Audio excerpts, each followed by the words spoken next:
Hello student, आज मैं आपको क्लास 12th के जीव विज्ञान के दूसरे चैप्टर पुष्पीय पादपों में लैंगिक जनन का जो टॉपिक है परागण पोलिनेशन किसे कहते हैं उसके बारे में बताऊंगा।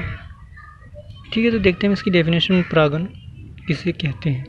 कि किसी पुष्प के पराग कणों का पराग कोश से निकलकर उसी पुष्प के अथवा उसी जाति के किसी अन्य पुष्प के वर्तिकाग्र पर पहुंचने की जो क्रिया होती है इसे परागण पोलिनेशन कहते हैं। यानी जो पराग कण जो होते हैं पुष्प के अंदर नर जननांग होते हैं, मेल रिप्रोडक्टिव ऑर्गन होते हैं, और जो गायनेशियम स्त्री केसर वर्तिकाग्र होता है ये क्या होते हैं भाई?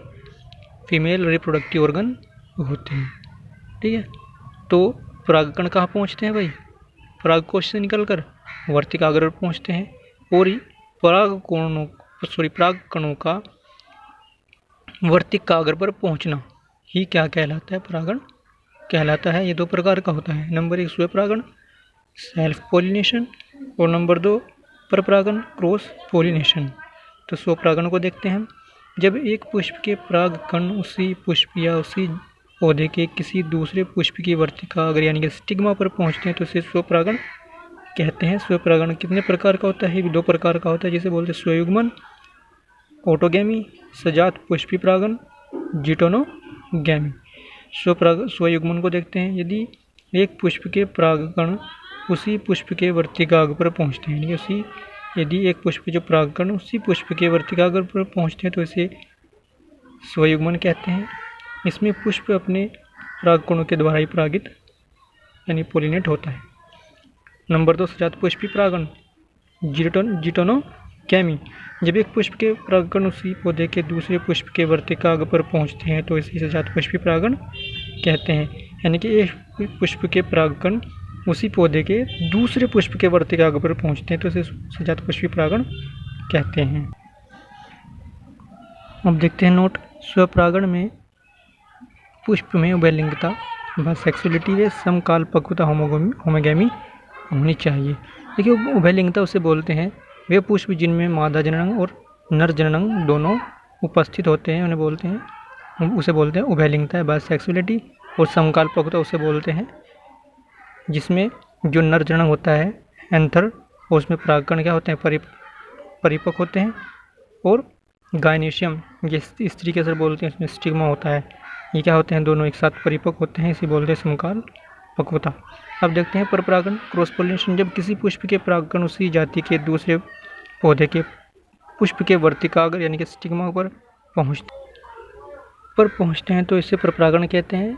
परपरागण को एलोगैमी भी कहते हैं। एक लिंगी यानी कि यूनिसेक्सुअल पुष्प में केवल परपरागण ही संभव होता है। यानी कि वे पुष्प जिनमें या तो मादा जनन होगा या नर जनन होता है उनमें क्या होता है? केवल परपरागण ही होता है।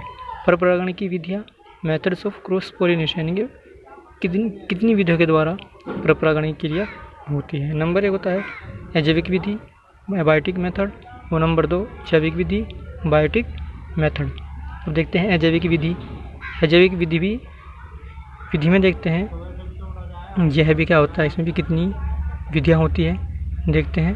नंबर 1 वायु परागण या इसे बोलते हैं एनिमोफिली। जब परागकणों का स्थानांतरण वायु के द्वारा होता है तो इसे वायु परागण कहते हैं। और जिन पुष्पों में वायु परागण होता है उनमें निम्न विशेषताएं पाई जाती है। जैसे इन पुष्पों के परागकण जो होते हैं छोटे, हल्के, चिकने वे शुष्क होते हैं और अधिक संख्या में बनते हैं। इन पुष्पों में दल जो होते हैं वो अनाकर्षक होते हैं, यानी कि आकर्षित करने वाले नहीं होते, यानी कीटों को आकर्षित करने वाले नहीं होते। इन पुष्पों में गंध व मकरंद का अभाव होता है। इन पुष्पों की वर्तिका स्टाइल लंबी होती है जिससे वर्तिकाग्र पुष्प के बाहर परागकणों को आसानी से ग्रहण कर लेती है। जैसे गेहूं में क्या होता है? वायु परागण होता है, यानी कि वायु के द्वारा इसमें क्या होता है? परागण की क्रिया होती है। अब नंबर 2 देखते हैं जल परागण, इसे बोलते हैं हाइड्रोफिली। तो देखते हैं इसे जब परागकणों का स्थानांतरण जल के द्वारा होता है तो इसे जल परागण कहते हैं। यानी जब परागकणों का जो स्थानांतरण होता है जल के द्वारा होता है तो इसे क्या बोलते हैं? जल परागण कहते हैं। वो जल परागण केवल जलीय पौधों में ही पाया जाता है। जैसे वेलिसनेरिया क्या है भाई? एक जलीय प्लांट है, यानी जलीय पौधा। नंबर 2 जैविक विधि या बायोटिक मेथड। इसकी भी कितनी प्रकार है। नंबर 1 देते हैं कीट परागण या एंटोमोफिली। तो क्या होता है, जब परागण की क्रिया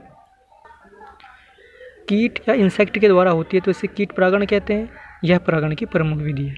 यह परागण की प्रमुख विधि इसलिए है क्योंकि 80% जो फूलों में परागण होता है वह कीटों द्वारा ही होता है। जिन पुष्पों में कीटों द्वारा परागण होता है उनमें निम्न विशेषताएं पाई जाती है। जैसे इस प्रकार के पुष्प समूहों में पाए जाते हैं। इन पुष्प के जो दल चटकीले रंगों व सुगंध वाले होते हैं, जिससे कीट उनकी ओर आकर्षित होते हैं और परागण की क्रिया को पूरा करते हैं। इस प्रकार के पुष्प अपेक्षाकृत बड़े होते हैं। ये साल्विया ऑर्किड्स ये पुष्प हैं जिनमें क्या होता है भाई, कीटों के द्वारा परागण होता है। नंबर 2 देखते हैं पक्षी परागण। इसे बोलते हैं ऑर्निथोफिली। जब परागणों का स्थानांतरण पक्षियों के द्वारा होता है तो इसे पक्षी परागण कहते हैं। इसे पुष्प जिनको पक्षी परागित करते हैं वे आकार में बड़े, रंगीन व गंधहीन होते हैं। इन पुष्प में मकरंद का स्राव होता है, जैसे बिग्नोनिया में, सैमल में। ये फूल हैं बिग्नोनिया में, सैमल के, जिनमें पक्षी द्वारा परागण होता है। मिथक परागण के बारे में कल बढ़ाएंगे अगला टॉपिक।